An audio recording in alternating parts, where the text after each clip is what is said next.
started an herb garden in my own backyard, so you guys can start one in yours. It's very easy. You just need a few things. All you're going to need is a hand trowel or a spoon, just something to dig with. You can even just use your hands.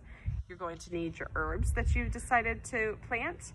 You can either get them at a nursery or a store like Home Depot that has a garden center, or you can start them at your own house with seeds. And if you're not going to be planting in the ground or in a flower bed, you'll need a pot. So it's up to you, just depends on what you guys have, what's available to you, and I'll show you guys how I did it. Okay, so the first thing I did, this is the flower bed that I'm going to be using. I used to have some flowers here, but they got really beat up by the rain. So I decided the herbs would be great here since I already have some rosemary and some parsley in the ground here. The first thing I did here was lay out my herbs. I figured out where I wanted them to go. All right, so I have my area here. I know that I want my sage to go right here in this spot. So all I'm going to do is take my trowel or my hands or my spoon and dig a hole that's bigger than the size of your plant. You want it a little bit bigger at the herbs.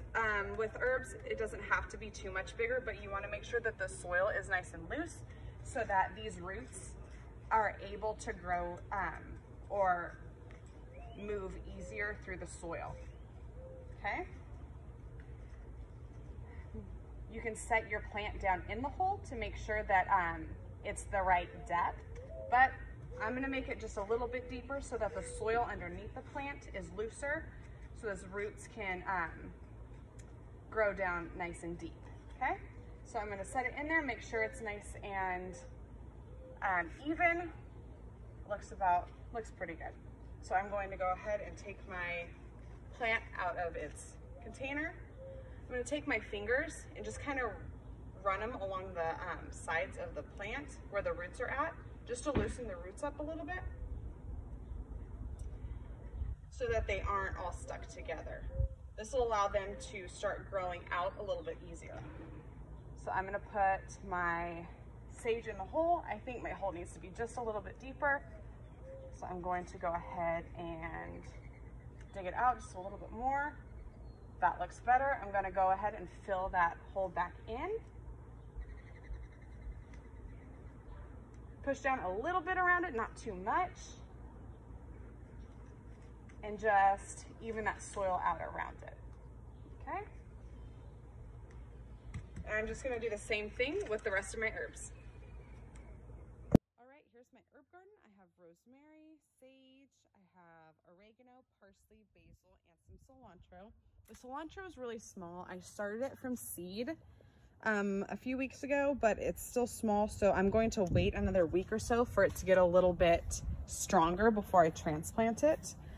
I did get some mint, but this mint is going to go in its own container. I'm going to put it in a pot because if you guys have seen the mint that we have in the garden in Shafter, our mint took over our entire container, or the entire bed that it's grown in. So I'm going to plant it by itself so it's contained and it cannot take over the other herbs that I have planted here.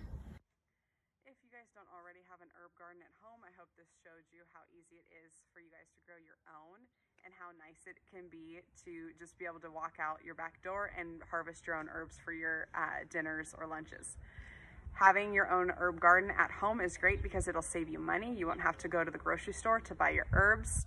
It's very handy to have, and it's really pretty all year long. Our herbs will usually last all year, and they're very low maintenance, so you guys are able to have a really pretty herb garden without having to replace it. So good luck. I hope yours turn out great.